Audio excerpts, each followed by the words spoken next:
নিষিদ্ধ করে জামাত ইসলামীকে দাবায় রাখা সম্ভব হয় নাই। দেশ স্বাধীন হল ৭২ সালে। মরহুম শেখ মুজিব জামাত ইসলামীকে নিষিদ্ধ করে রাখল। শেখ মুজিব ঘোষণা দিয়েছিল ১৯৭৪ সালে জামাত ইসলামীর নাম, জামাত ইসলামী নামক কোন রাজনৈতিক দল ১০০ বছরেও আর উঠতে পারবে না। জামাত ইসলামীকে আমি দাবাইয়া দিয়েছি। আজকে আপনাদের কাছে জিজ্ঞাসা করতে চাই, শেখ মুজিব আপনি কোথায় আর জামাত ইসলামী কোথায়? জামাত ইসলামীকে দাবাইয়া রাখা সম্ভব হয় নাই। ৭২ থেকে ৭৫ আমাদের উপর নির্যাতন করেছেন, নিপীড়ন করেছেন, মামলা দিয়েছেন, কারাগারে দিয়েছেন। আমাদের সম্মানিত ভারপ্রাপ্ত আমির মরহুম আব্বাস আলী খানকে যাবজ্জীবন কারাদণ্ড দেওয়া হয়েছিল ১৯৭৩ সালে। আমাদের নায়েব আমির মওলানা আবুল কালাম মোহাম্মদ জৌসফকে যাবজ্জীবন কারাদণ্ড দিয়েছিল। এরপরে জামাত ইসলামীকে ৯৬তে আওয়ামী লীগ ক্ষমতায় আসলো। শেখ হাসিনা ৯৬ থেকে ২০০০ সবচেয়ে বেশি আলেমদের উপরে শেখ হাসিনা অত্যাচার করেছে। শেখুল হাদিস আল্লামা হযরত মাওলানা আজিজুল হক সহ কওমি আকীদার, আলী আকীদার আলেমদেরকে মামলা দিয়ে হামলা করে কারাগারে আবদ্ধ করেছিল শেখ হাসিনা। এরপরে ২০০৮ সালে ক্ষমতায় আসার পর ১৭টা বছর, এই ১৭টা বছরের ইতিহাস আমি বর্ণনা করব না। সর্বশেষ জামাত ইসলামীকে শেখ হাসিনা ১ আগস্ট আমাদেরকে বেআইনি ঘোষণা করল। জামাত ইসলামী বিশাল কারামত, ১ তারিখ গেল, ২ তারিখ গেল, ৩ তারিখ গেল, ৪ তারিখ গেল। ৪ দিনের মাথায় আল্লাহ তাআলার কত বড় নিয়ামত জামাত ইসলামী। আল্লাহ তাআলা জামাত ইসলামীকে রহম করেন, জনশক্তিকে বাঁচিয়ে রাখেন। ১৪ দল, আমি আপনাদের খেদমতে আরোপ করব, ১৪ দলের যারা নেতা রাশেদ খান মেনন, আমির হোসেন আমর, দিলীপ বড়ুয়া, আর যাতে করে বাংলাদেশে ১৪ দল রাজনীতি করতে না পারে সেই জন্য ১৪ দলের বিরুদ্ধে আপনাদেরকে জনগণকে হুঁশিয়ার করতে হবে। জনগণকে প্রতিরোধ গড়ে তোলার জন্য তাদেরকে আর যাতে করে রাজনীতি করতে না পারে সেই জন্য বক্তব্য আপনাদের রাখতে হবে।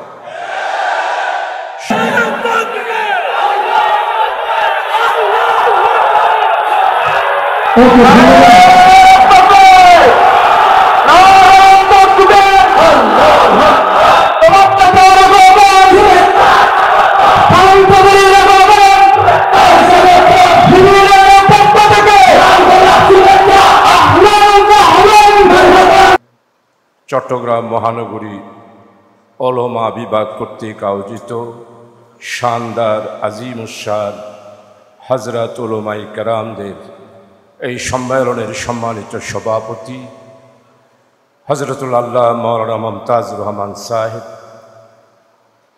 সম্মানিত প্রধান অতিথি বাংলাদেশ জামাত ইসলামীর মোহতারাম কেন্দ্রীয় নায়েব আমির, সাবেক এমপি, চট্টলার কৃতি সন্তান, বিশিষ্ট ইসলামী চিন্তাবিদ জনাব হযরতুল আল্লাহ জননেতা আলম ও শামসুল ইসলাম সাহেব, সম্মানিত আজকে প্রধান বক্তা বাংলাদেশ জামাত ইসলামীর সম্মানিত অ্যাসিস্ট্যান্ট সেক্রেটারি জেনারেল, বিশিষ্ট আলেমে দ্বীন, বাংলার সর্বস্তরের মানুষের পরিচিত নেতা, নন্দিত নেতা হযরতুল আল্লাহ মাওলানা রফিকুল ইসলাম খান সাহেব, সম্মানিত জামাত ইসলামীর উলামা বিভাগের সেক্রেটারি, বিশিষ্ট আলেমে দ্বীন শেখুল হাদিস হযরতুল আল্লাহ হযরত মাওলানা খলিলুর রহমান মাদানী সাহেব, সম্মানিত মঞ্চে উপস্থিত বিশিষ্ট নেতৃস্থানীয় উলামায়ে কেরাম, বিভিন্ন মাদ্রাসার অধ্যক্ষবৃন্দ, মহানগরী জামাতের সম্মানিত নায়েব আমির নজরুল ইসলাম সাহেব, জনাব আজম ওবায়দুল্লাহ সাহেব, জামাতের কর্ম পরিষদ সদস্যবৃন্দ, ওলামা বিভাগের দায়িত্বশীলবৃন্দ, আজকের এই সম্মেলনে আগত চট্টলার সর্বস্তরের হাজরাত উলামায়ে কেরাম, আমি আল্লাহ তাআলার দরবারে শুকরিয়া আদায় করছি। আজকে মুক্ত ভাবে আল্লাহ তাআলা আমাদেরকে যে ওলামা সম্মেলনের আয়োজন করার তৌফিক দিয়েছেন, কেন্দ্রীয় নেতৃবৃন্দরা উপস্থিত হয়েছেন, মূল্যবান বক্তব্য রাখবেন, পরামর্শমূলক আমাদের সম্মানিত নেতৃস্থানীয় উলামায়ে কেরামরাও বক্তব্য রেখেছেন। আপনারাও আজকে এখানে উপস্থিত হওয়ার সুযোগ পেয়েছেন, এই জন্য আল্লাহর দরবারে শুকরিয়া আদায় করছি। ইয়া রব লাকাল হামদ কামা ইয়ামবাগি লিজালালি ওয়াজহিকা ওয়া আযীমি সুলতানিকা। সম্মানিত হযরত উলামায়ে কেরাম, আজকে যে আমরা এই মুক্ত পরিবেশে আল্লাহ তাআলা আমাদেরকে বসার সুযোগ দিয়েছেন, 5ই অগাস্টের আগে এই রকম সমাবেশ করার পরিবেশ ছিল না। এমনকি মসজিদেও আপনারা বক্তব্য রাখতে পারতেন না। মসজিদে একটু করে হক কথা বললেই আমাদের পুলিশ বাহিনী এসে সতর্ক করে দিত। আপনারা এখানে অনেক হযরত উলামায়ে কেরাম আছেন যারা কারাগারে গিয়েছেন, এমন অনেক উলামায়ে কেরাম আছেন যাদের বিরুদ্ধে 1টা নয়, 2টা নয়, 3টা নয়, 20টার অধিক মামলা হয়েছে। আপনারা যারা আজকে এখানে উপস্থিত হয়েছেন, গত 17টা বছর স্বাধীনভাবে সামাজিকভাবে সামাজিক কোনো একটা অনুষ্ঠানে মাথা উঁচু করে কথা বলার সুযোগ পান নাই। আজকে আল্লাহ তাআলা আমাদেরকে সুযোগ করে দিয়েছেন, আল্লাহ তাআলার কাছে শুকরিয়া আদায় করি। সম্মানিত উপস্থিতি, আপনারা সবাই জানেন আজ থেকে 183 বছর আগে পাক ভারত উপমহাদেশের বালাকোট প্রান্তরে শহীদ আহমদ রহমতুল্লাহ আলাই বালাকোটের প্রান্তরে শহীদ হয়েছিল। একটি ইসলামী রাষ্ট্র প্রতিষ্ঠিত হয়েছে। আস্তে আস্তে গলা ঠিক হয়ে যাবে। একটি ছোট্ট ইসলামী রাষ্ট্র প্রতিষ্ঠিত হয়েছিল বালাকোটের প্রান্তরে। ষড়যন্ত্র এবং সেই দিন পাশ্চাত্য সভ্যতার আঘাতে জর্জরিত হয়ে সেই দিন ইসলামী রাষ্ট্রের পতন হয়েছে। ইসলামী রাষ্ট্রের পতন এবং পরাজয়ের পর 183টা বছর 33 কোটি মানুষের পাক ভারত উপমহাদেশে ইসলামের নামে বক্তৃতা দেওয়া, ওয়াজ করা, সংগঠন করা 183 বছর হযরত উলামায়ে কেরামগণ স্বাধীনভাবে পাক ভারত উপমহাদেশে বিচরণ করতে পারে নাই। ব্রিটিশ বেনিয়ারা এই উলামায়ে হযরতের বিরুদ্ধে 100টা বছর শুধু ষড়যন্ত্র করেছে। ব্রিটিশদেরকে বিতাড়িত করার ব্যাপারে উলামায়ে কেরামদের অবদান ইতিহাস থেকে ম্লান করে দেওয়া হয়েছে। ব্রিটিশের বিরুদ্ধে সবচেয়ে বেশি আন্দোলন করেছেন শাহ ওয়ালিউল্লাহ মুহাদ্দিস দেহলভী রহমতুল্লাহ আলাইহি। এর বিরুদ্ধে আন্দোলন করেছেন ফকির আন্দোলন, মজনু আন্দোলন, খেলাফত আন্দোলন, রব্বানি আন্দোলন, সমস্ত আন্দোলনের নেতৃত্ব দিয়েছিল পাক ভারত উপমহাদেশের হযরত উলামায়ে কেরাম এবং বুজুর্গানে দ্বীনগণ। প্রিয় ভাইসো, ব্রিটিশ বিতাড়িত হওয়ার পর ইতিহাসকে হাইজ্যাক করেছে পুঁজিপতিরা আর সমাজতন্ত্রীরা, জাতীয়তাবাদীরা ইতিহাসকে হাইজ্যাক করে উলামায়ে কেরামদেরকে ইতিহাস থেকে সম্পূর্ণরূপে মুছে দিয়েছিল। স্বাধীনতা আন্দোলনে ওলামায়ে কেরামদের ত্যাগ, তিতিক্ষা, কুরবানি, কারাগার, এই সব কিছু আজকে ইতিহাস থেকে মুছে গিয়েছে। প্রিয় ভাই, সবটি কেমনি মুহূর্তে 1941 সালে মর্দে মুজাহিদ সৈয়দ আবুল আলা মওদুদী রহমতুল্লাহ আলাইহির নেতৃত্বে ৭৫ জন ইসলামী ব্যক্তিত্ব একত্রিত হয়ে জামাত ইসলামের যাত্রা শুরু হয়েছে। আপনাদের ইতিহাস জানা আছে, মাওলানা মওদুদী রহমতুল্লাহ আলাইহি জামাত ইসলামীর আমির হিসেবে নির্বাচিত হয়ে সর্বপ্রথম ৭৫ জন মানুষ ঐক্যবদ্ধভাবে সেই দিন শপথ গ্রহণ করেছিল। শপথের বাক্য ছিল, কুল ইন্না সালাতি ওয়া নুসুকি ওয়া মাহইয়ায়া ওয়া মামাতি লিল্লাহি রাব্বিল আলামিন। আজকে ৭৫ জনের এই কাফেলা সারা বিশ্বে ইসলাম বিরোধী সমস্ত শক্তির বিরুদ্ধে চ্যালেঞ্জের মোকাবেলা করে ইসলামকে শ্রেষ্ঠত্ব প্রমাণ করছে জামাত ইসলাম। পৃথিবীর এমন কোন দেশ নাই যেখানে জামাত ইসলামের সংগঠন নাই। পৃথিবীর ইউরোপীয় এমন কোন স্টেট নাই যেখানে আলহামদুলিল্লাহ জামাত ইসলামের নামে কাজ হচ্ছে না। আজকে পৃথিবীতে ইসলামকে একটি পরিপূর্ণ জীবন ব্যবস্থা হিসাবে পরিচিতি করে ইসলামকে পরিপূর্ণ জীবন ব্যবস্থা হিসাবে মানুষের কাছে প্লেস করেছে, উপস্থাপন করেছে জামাত ইসলাম। এখন আসুন, বাংলাদেশ স্বাধীনতার 25 বছর পাকিস্তান আমলে জামাত ইসলামীকে নিষিদ্ধ ঘোষণা করেছিল আইয়ুব খান। নিষিদ্ধ করে জামাত ইসলামীকে দাবায় রাখা সম্ভব হয় নাই। দেশ স্বাধীন হল ৭২ সালে। মরহুম শেখ মুজিব জামাত ইসলামীকে নিষিদ্ধ করে রাখল। শেখ মুজিব ঘোষণা দিয়েছিল 1974 সালে জামাত ইসলামীর নাম, জামাত ইসলামী নামক কোন রাজনৈতিক দল 100 বছরেও আর উঠতে পারবে না। জামাত ইসলামীকে আমি দাবায়া দিয়েছি। আজকে আপনাদের কাছে জিজ্ঞাসা করতে চাই, শেখ মুজিব আপনি কোথায় আর জামাত ইসলামী কোথায়? জামাত ইসলামীকে দাবায় রাখা সম্ভব হয় নাই।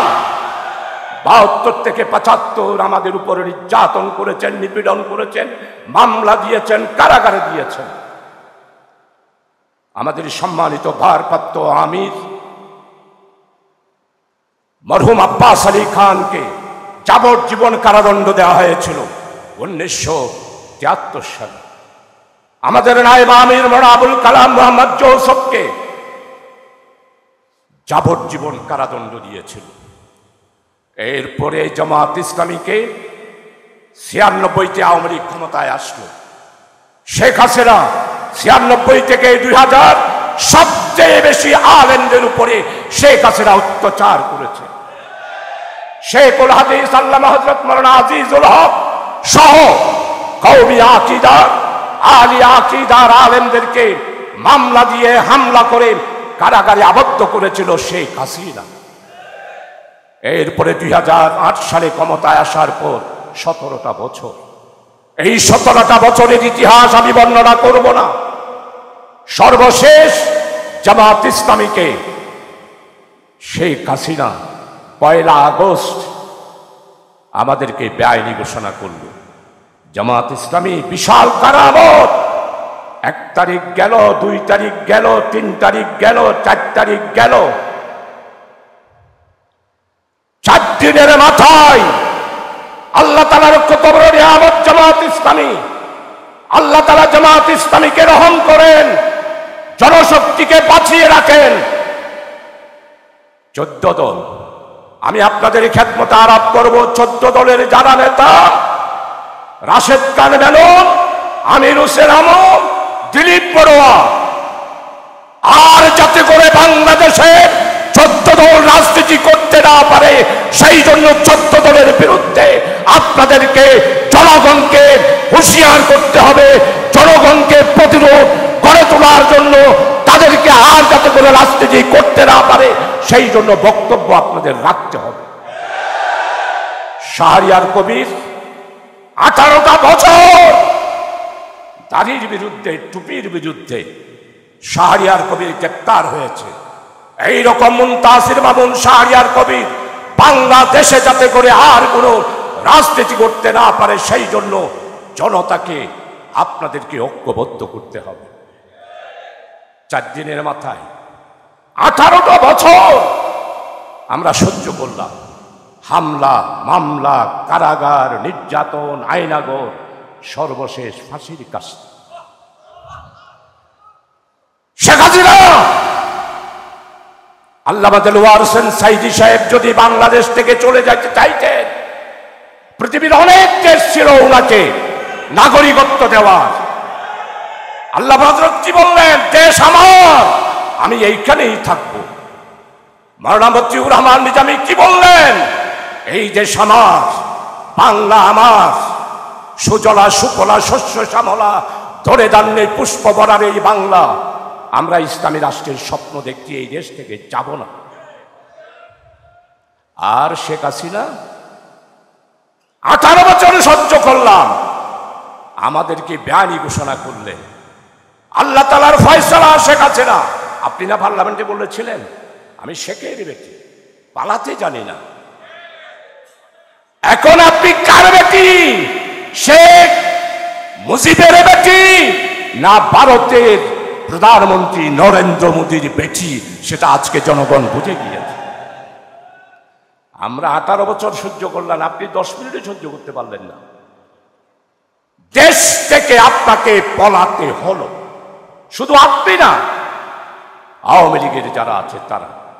আমার সময় 5 মিনিট আর বলবো, আর একটু বলবো। আচ্ছা প্রিয় ভাই, সব 18টা বছর নির্যাতন, নিপীড়ন, অত্যাচার, এই কথাগুলো জনগণের মাঝে আপনাদেরকে পৌঁছিয়ে দিতে হবে। শেখ হাসিনা, আপনি 18 বছরে আপনার আব্বা এবং শেখ হাসিনা, আওয়ামী লীগ সবচেয়ে বেশি ইসলামের ক্ষতি করেছে শেখ মুজিব আর শেখ হাসিনা।